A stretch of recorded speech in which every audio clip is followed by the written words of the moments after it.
Hi hello నమస్తే welcome to Ujjwal TV. ఇప్పుడు మనం సుదర్శన్ 35 దగ్గర ఉన్నాం. ఇక్కడ కట్అవుట్లు హడావుడి చూస్తుంటే మామూలుగా లేదు. అసలుకి సాయంత్రం 6 నుంచి జూనియర్ ఎన్టీఆర్ కోసం డీజే కూడా ఇక్కడ స్టార్ట్ చేయబోతున్నారు. 1 నుంచి షోలు పడిపోతున్నాయి.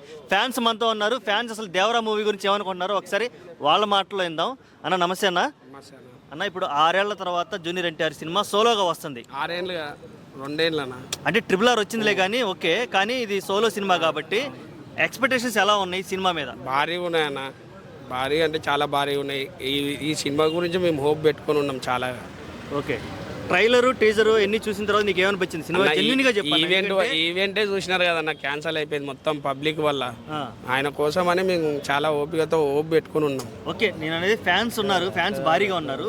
నీకు సినిమా మీద ఆ ట్రైలర్ టీజర్ చూసిన తర్వాత నీకు ఏమనిపించింది? చాలా హోప్ వచ్చింది అన్న, చాలా హోప్ వచ్చింది. ఫస్ట్ ట్రైలర్ చూసిన తర్వాత కొంతమంది డేలా పడ్డారు. సెకండ్ ట్రైలర్ చూసాక అమ్మయ్య అనుకునే సిచువేషన్ ఉంది. నీకు కూడా అదే సురశాపత్ దానికి చూసినారు కదన్న మీరు కూడా, దానివల్ల చాలా ఊపు వచ్చేసింది అన్న మాకు. ఓకే, సాంగ్స్ ఎలా అనిపించాయి? చాలా బాగున్నాయి అన్న.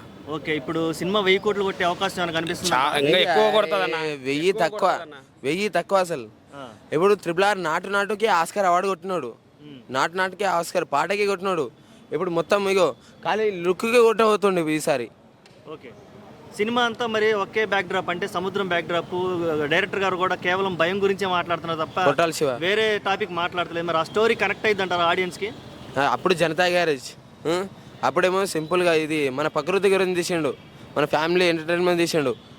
కానీ ఇప్పుడు రెండో వారంకి 1200 కోట్లు రాకపోవాలి, మనం చూడకపోవాలి అంతే. ఇగో ఇక్కడ ఎన్ అంది, ఇగో ఎన్టీఆర్ అని ఉంది, మామూలు కాదు.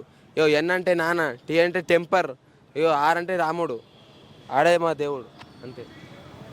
ఓకే, ఇంకేం సంగతి? ఇప్పుడు మరి మొన్న ప్రీ రిలీజ్ ఈవెంట్ క్యాన్సిల్ అయిపోయింది కదా, అది మీకు ఎలా అనిపించింది?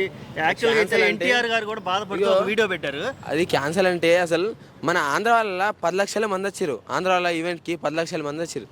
అసలు ఈ ఈవెంట్ పడ్డదానికి ఒకసారి ఈ ఈవెంట్కి ఏమవుతుందా అని మస్తు డేంజర్ అయిపోతుండే. ఆ భయం కొట్టాల్సి తిన్నాడు. అది మెయిన్. మరి ఫ్యాన్స్ ఈ రేంజ్ లో రావటము, అంత భారీగా రావటం ఓకే, కానీ కంట్రోల్ లేకపోవడం వల్ల తప్పు ఎక్కడ జరిగింది అంటారు? అటు అంటే ప్రీ రిలీజ్ ఈవెంట్ నిర్వాహకులు తప్ప, లేకపోతే ఫ్యాన్స్ వైపు నుంచి తప్పు జరిగిందా, లేదంటే పోలీస్ డిపార్ట్మెంట్ వైపు నుంచి తప్పు జరిగిందంటావా? తప్పు అది మన ఫ్యాన్స్ గురించి జరిగింది. అది మన ఫ్యాన్స్ గురించి జరిగింది. ఓకే, ఫ్యాన్స్ ఏమేమి చేస్తారా, ఎంత అడవడి అవుతుందా? ఆల్రెడీ ముంబై, చైనా, మొత్తం అమెరికా మొత్తం తిరుగుతూ ఉన్నాడు అన్న. ఆన్ లాంగ్వేజ్ తిరుగుతూ ఉన్నాడు. ఒక్క తెలుగులో మాత్రం మిస్టేక్ అయిపోయింది అంతే. ఈ తెలుగులో ఏంటంటే ఎంత ఉంటుంది, ఏంది అది ఆంధ్ర వాళ్ళకి అంత అయింది. ఇప్పుడు ఎంత ఘోరం కావాలని అట్లా అనుకుంటే ఇక అన్న ఆపేసిండి. ఇక నువ్వు ఏ సినిమాకి వెళ్తున్నావు, ఏ షోకి వెళ్తున్నావు సినిమా చూడడానికి? 1 గంటకా 4 గంటకా? 1 గంటల కాదు, ఇంకా ముందేసేది అనిపిస్తుంది నాకు. ఇంకా ముందేసేది ఉంటే అయిపోతుంది. కానీ ఫస్ట్ టైం మనం ఎన్టీఆర్ది 3 కటౌట్లు. ఎన్టీఆర్ అంటే ఎన్ ఈడుంది, టీ ఆడుంది, ఆర్ ఇట్లా ఆడనే ఉంది.